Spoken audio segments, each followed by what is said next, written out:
So today I'll be reading a couple of Reddit stories, and the plan for this video, I'm just making and constructing the outline of a wall for my custom village that I'm going to be building. First story is titled, Am I the asshole for refusing to write a poem about my wife? First thing I'm going to do is outline a wall and then some terraforming later, but without further ado, let's get started with the story. I write poems for fun. I don't publish them or share them with anyone. I just have a little black notebook full of poems that I write in the morning with my coffee, which I then leave in my desk drawer.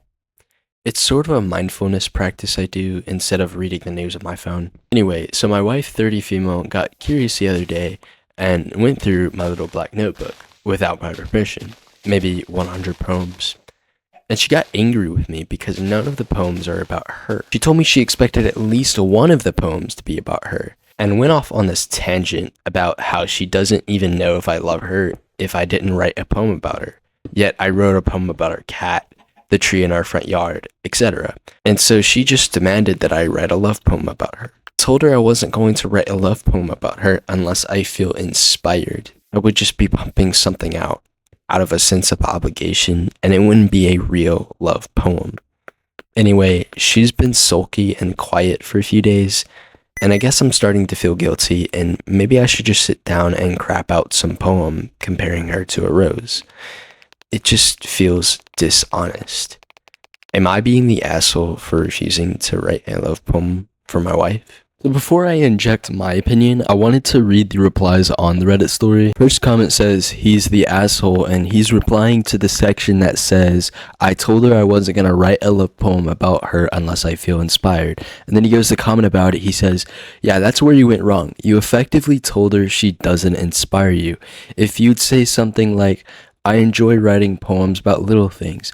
I don't feel like I could write a poem that does you justice. That would have been okay. Yeah, and I completely agree with that, but I feel like everyone sucks here because yes, your wife should not have gone through your poems. And it's odd because he says he leaves it in the same place every single time, so it's not like he's hiding it deliberately, and she could always just communicate to him and be like, hey, what are you writing about? Can I read your poems? Can we talk about it? Personally, if I heard that, if I had a girlfriend who wrote, right, and she was telling me that she didn't have poems about me because I didn't inspire her, man, that would be very, I don't know, I honestly took that and said, wow, okay, because that definitely feels like a slap in the face right there. That is 100% could have been worded better.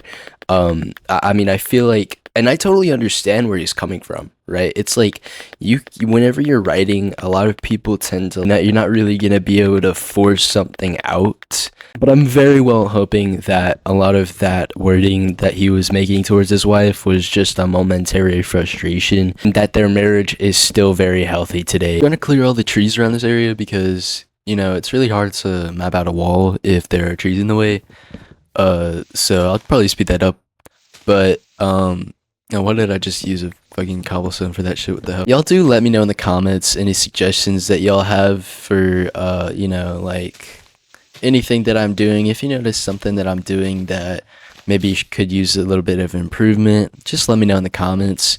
I can definitely assure you I'm not some sort of Minecraft expert, okay? Like, I might be making Minecraft YouTube videos here, but I am definitely not somebody who knows this game ins and outs and everything like that. So obviously, I didn't really choose this area very well, considering the fact, I'm gonna have to do a lot of terraforming, but honestly, I do not mind doing all of that because this is I feel like it's gonna look really good when I'm done. So, we always get better and improve, but just let me know in the comments and everything like that. All right, so this next story is honestly kind of funny. It's a pretty serious discussion, but it's definitely not as serious as the last one.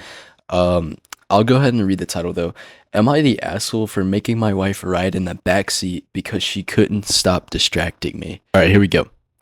This happened over the holidays and my wife is still upset with me over it. Our family went to visit my in-laws for New Year's.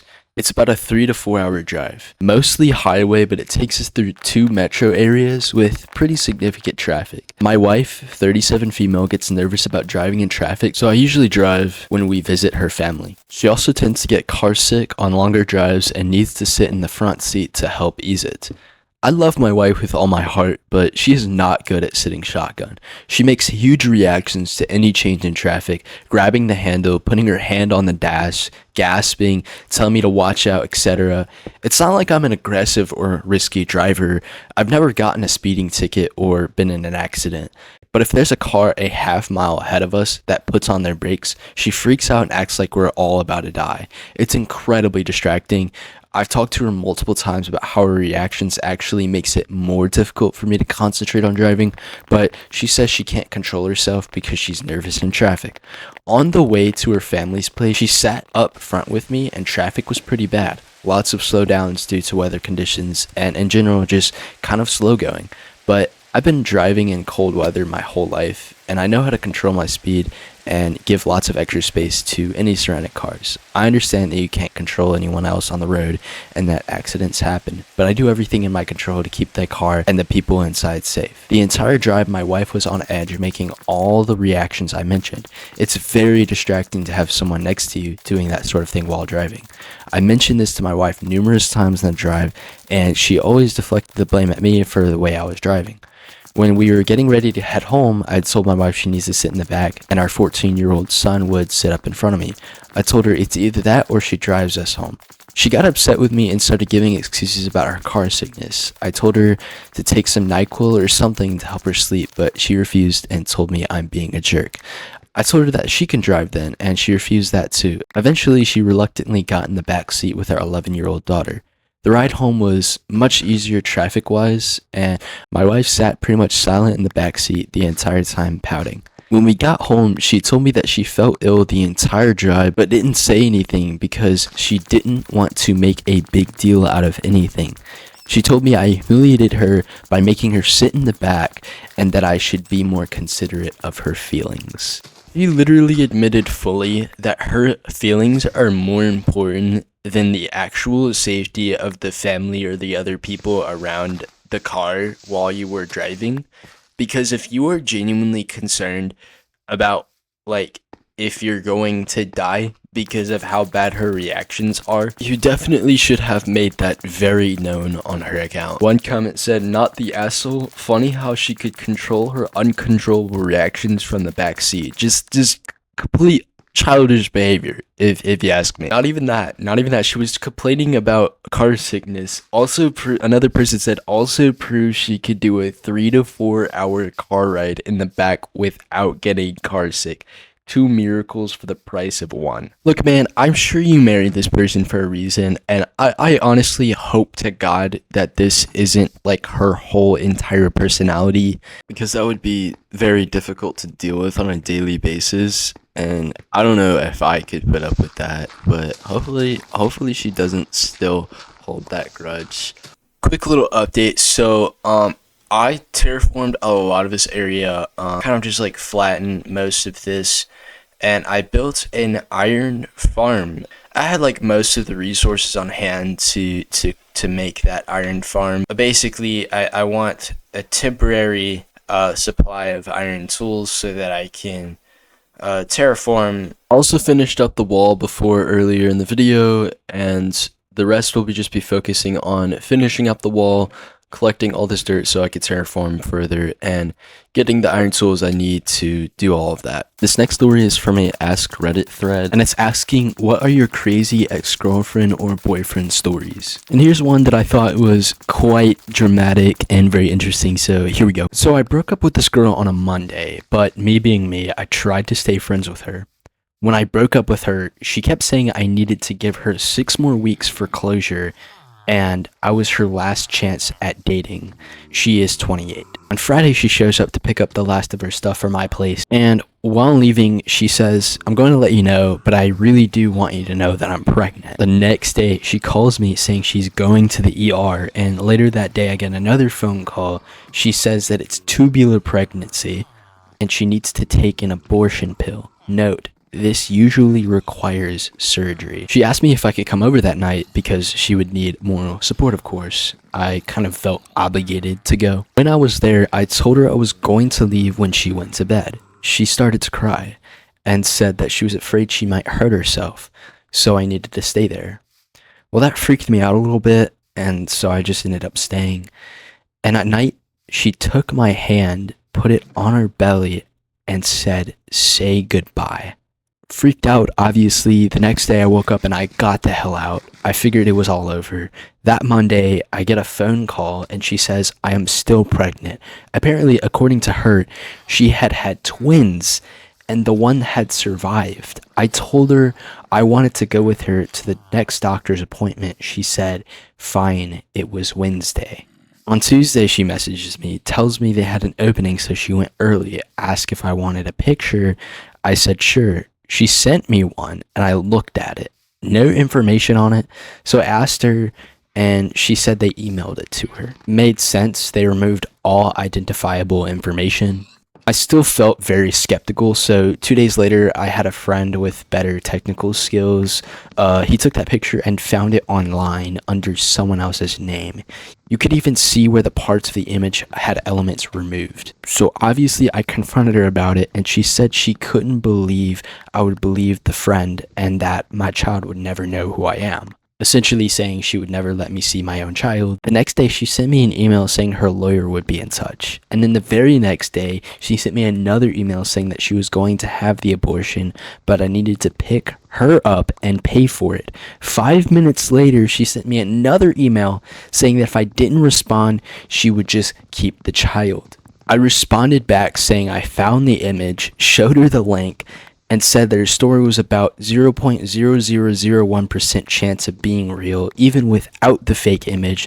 I said if she continued to harass me, I would get a protection from harassment. 2 weeks went by, I heard nothing.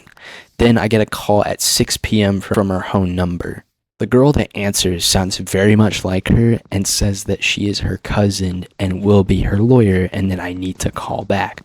Only problem, that callback number was still her home phone number, so obviously this is fake as well. Oh, and this has been my last 3 weeks, so it's probably not even over. I mean, there's not much else to say except the fact that that is, like, absolutely scary. What's even scarier is that sometimes when you get into a relationship, a lot of these qualities aren't really shown until much later.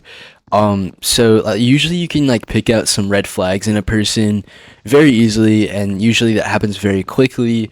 But depending on like what your knowledge is and your experience in relationships, it honestly you really could end up with someone like that, like just fly way past your radar. And like I said, I just most of the time those things get detected pretty early. You could tell like the kind of person that would do that, but you never really know. And it's the scary part about relationships is like what people do when it all ends, when they can't get what they want and they end up it kind of like just shows their true character. The person that's really salty, the person that's extremely manipulative, the person that's doing all the things like the person in this story is the person that, you know, never really was somebody that you wanted to be with to begin with. Now, I will say this post was made 13 years ago, so I'm pretty sure he's over the situation.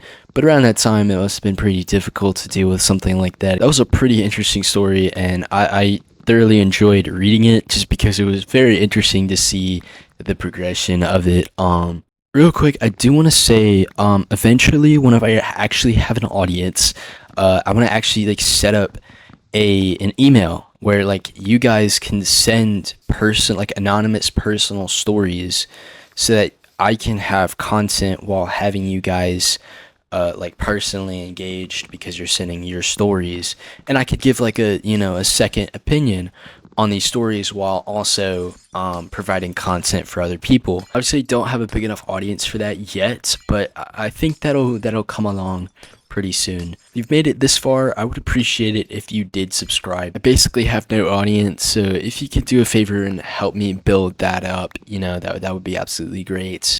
I appreciate everybody watching, and I'll see you in the next video. Peace.